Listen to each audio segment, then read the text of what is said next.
Welcome. Today we will take a little flight in time and space to get a little break from the snowy landscapes of Sweden and land in a Polish forest, here and now. For a long time now I have practiced something that I didn't even realize had a name. Forest paths were known to our ancestors already, among others also in the Slavic culture. However, I was surprised to find out that most of people think it was discovered in the 80s and it's widely known as shinrin-yoku.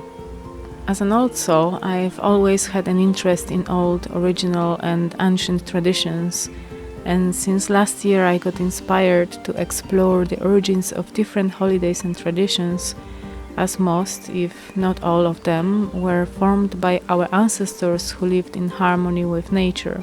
And what I had in mind for some time in particular was to explore deeper my Slavic roots, so it was with great interest and without too much of a delay that I picked up the book about Slavic beliefs and traditions that was lent to me.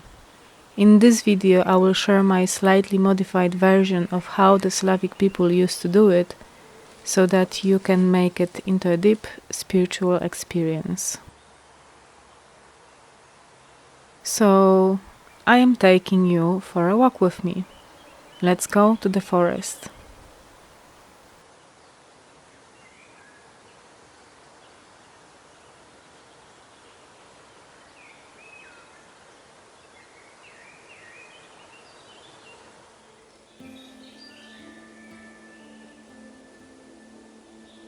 Walk slowly. Don't hurry anywhere. Pay attention to your surroundings and all the details. It's a good idea to set an intention. You can use it if you have some worries or need to find a solution. But once you enter the forest, make sure that you are in a good mood and a clear mind. Overthinking and worries bring nothing. And once I let go, relax in nature, contemplate her beauty and stay open, solutions flow in instantaneously. Allow yourself to admire the views and smells. Listen to the birds, sound of the wind or crackling of the branches.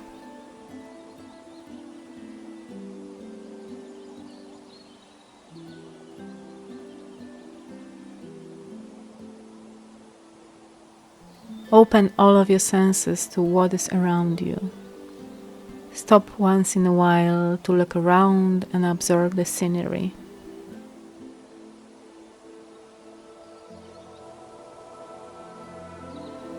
If you find that expressing yourself through your body does wonders for you, feel free to do some stretches or have a little dance.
If you have a connection with the realm of magic and spirit, or if you would like to establish it, you can make an offering to the spirits and creatures of the forest. I found an old oak which seemed to be waking up from the winter sleep slower than the others, and its leaves were yet to bloom. I felt that I wanted to leave my little symbolic offering at its foot.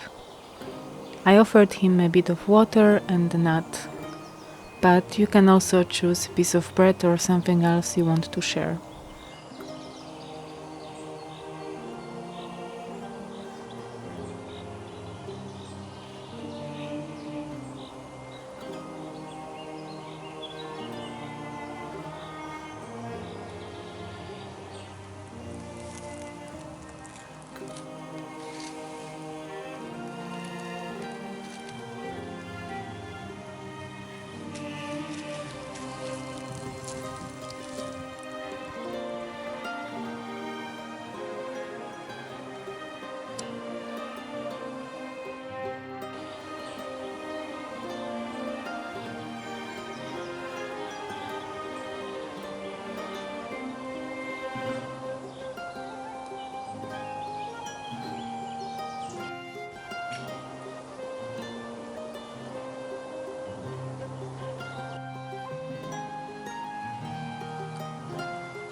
We all come from nature, and we all used to live in the forests.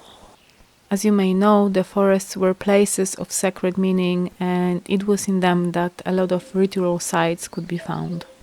But if you're open and present, you can experience for yourself how powerful and magical the forest and nature in general is.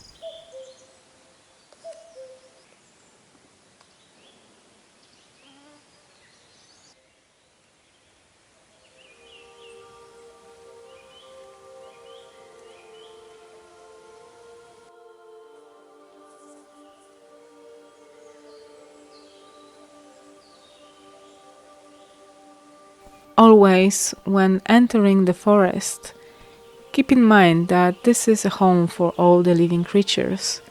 So try to be respectful and behave like you're a guest. Try to stay on the paths if possible. Be quiet. When you arrive to the end of your little journey, express gratitude to the forest and all of its creatures for all the calm and inspiration you have received. I hope you found it useful, and if you decide to try this forest path, let me know how was your experience and what new discoveries you made about yourself or nature. Thank you for being here with me, and see you next time in the winter scenery of Sweden.